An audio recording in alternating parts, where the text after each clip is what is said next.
इस बीच में मेरी सहयोगी दिव्या जो है हमारे साथ जुड़ गई हैं और दिव्या जो है कुछ दिलचस्प आंकड़े लेकर आ रही हैं। इन आंकड़ों को ध्यान से देखिएगा, क्योंकि हम बात कर रहे हैं 250 रुपए की छोटी SIP के बारे में, लेकिन दिव्या आपको बताएंगी कि 250 रुपए की SIP से जो है आप कितना बड़ा फंड जो है वो तैयार कर सकती हैं और कैसे स्टेप अप SIP यानी कि जिसे हम टॉप अप SIP भी कहते हैं वो एक गेम चेंजर साबित हो सकती है। तो चलते हैं दिव्या के पास।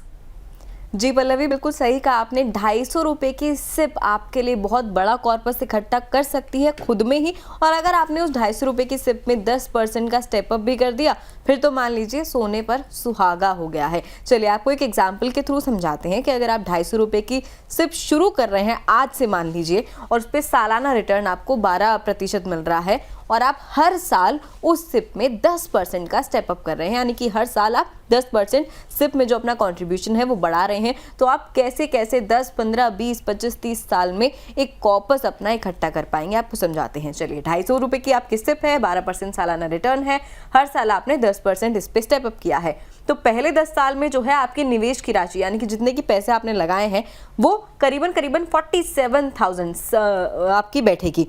और इसका जो निवेश का वैल्यू है यानी कि इतनी राशि आपने लगाई है, लेकिन उस पर रिटर्न भी अगर कैलकुलेट कर लें और आपकी 10 साल का स्टेप अप भी देखें तो आपकी राशि भी साल दर साल बढ़ती गई है। उस हिसाब से जो आपका वैल्यू बनेगा वो इतने निवेश पर यानी कि 47,000 के निवेश पर आपका वैल्यू 81,000 बन जाएगा, जो कि लगभग डबल ही है। उसके बाद चलिए अगर आपका यही निवेश 15 साल तक कंटिन्यू होता है तो आपकी निवेश की राशि 95,000 के करीब बनेगी, और उस वक्त आपका निवेश का जो वैल्यू है वो सीधा सीधा 2,06,000 के करीब बन जाएगा, जो कि कोई छोटी रकम नहीं है। उसके बाद 20 साल तक अगर आप इस इन्वेस्टमेंट को कंटिन्यू करते हैं तो आपका निवेश हो जाएगा 1,71,000 के करीब, और उस वक्त आपकी निवेश की जो वैल्यू बन चुकी होगी वो बन चुकी होगी 4,65,000 के करीब। फिर अगर यही निवेश 25 साल तक चलता है तो आपकी निवेश की राशि 2,95,000 के करीब होती है, और उस वक्त आपका जो कॉर्पस है वो बन चुका होगा 9,81,000 रुपए के करीब, जो कि बड़ा अमाउंट है।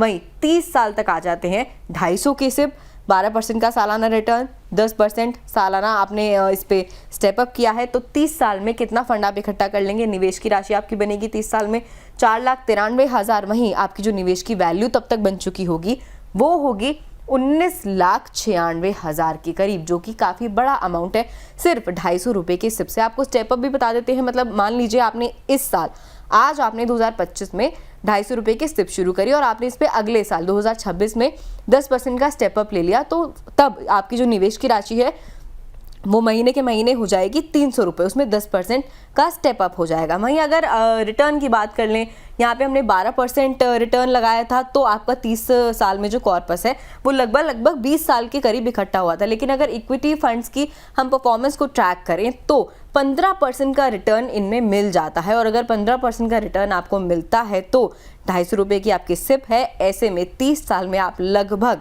41 लाख तक माफ़ कीजिएगा 30 साल में आप लगभग 31 लाख तक का कॉर्पस जो है इकट्ठा कर पाएंगे 250 रुपये पर महीने से।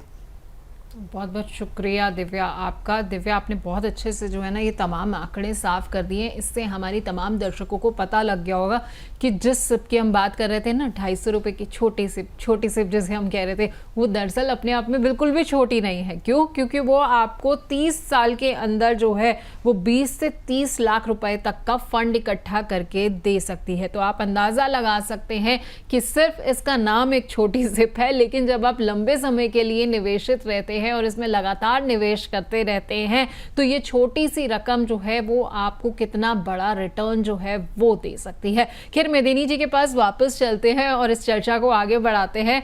मेदिनी जी, लंबे समय तक अगर हम टिके रहें तो ऑब्वियस है कि हमें सिप से जो है कहीं ना कहीं एक अच्छा रिटर्न जो है वो मिलता जाएगा, चाहे वो एक छोटी सी 250 रुपये की सिप क्यों ना हो। ये और दिव्या ने जो हमें आंकड़े दिखाए हैं वो तो बिल्कुल ये पूरी पिक्चर को क्लियर कर रहे हैं।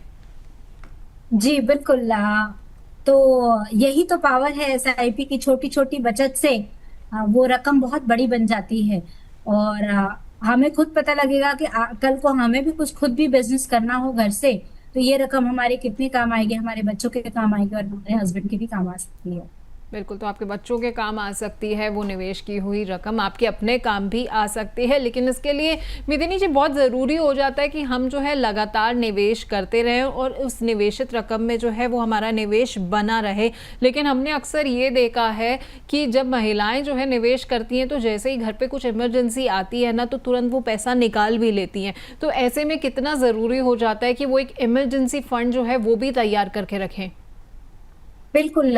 सो पल्लवी जी, जरूरतों को ध्यान में रखने के लिए इमरजेंसी कभी भी दरवाजे पे दस्तक दे के नहीं आती। इसलिए हमेशा हमें 3-6 महीने के घरेलू कामों के लिए या इमरजेंसी के लिए फंड कुछ लिक्विड फंड में रखने चाहिए, जहां से रिडेम्पशन करना या जिससे हम कहते हैं पैसे निकालना बहुत आसान होता है।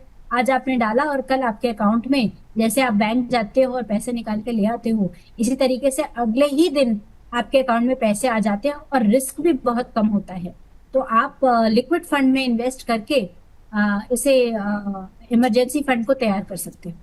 तो लिक्विड फंड में आपको निवेश करना है, उसके ज़रिए जो आप इमरजेंसी के लिए भी फ़ंड जो है वो तैयार कर सकती हैं। और ये बहुत ज़रूरी हो जाता है कि इमरजेंसी के लिए आप पूरी प्लानिंग करके रखें। क्योंकि आप तो लंबे समय के नज़रिए के हिसाब से निवेश कर रही हैं। तो ऐसे में जब आप बीच में से पैसा उसमें से निकालती जाएंगी तो जो आपका लक्ष्य है वो आप हासिल नहीं कर पाएंगी।